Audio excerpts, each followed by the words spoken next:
Kwa hivyo kama idara ya wanaskauti katika katuzi letu la Shinyalu, tunahakikisha ya kwamba tunatunza mazingira kwa kupitia kwa upanzi wa miti. Na kama mjuavyo ni kwamba sisi kama katuzi letu tuna zaidi ya shule 60 ambazo tunatarajia kwamba mwaka huu tuwe tumepanda miche 500 kila shule.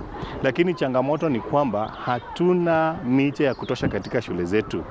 Kufikia wakati huu tumepanda miche karibu 1400 na tunaomba rais akiwa ndiye patron wetu wa wanaskauti aweze kuweka miche kupitia kwa shirika la wanaskauti ili shule zetu zote Kenya mzima tuweze kupanda miti.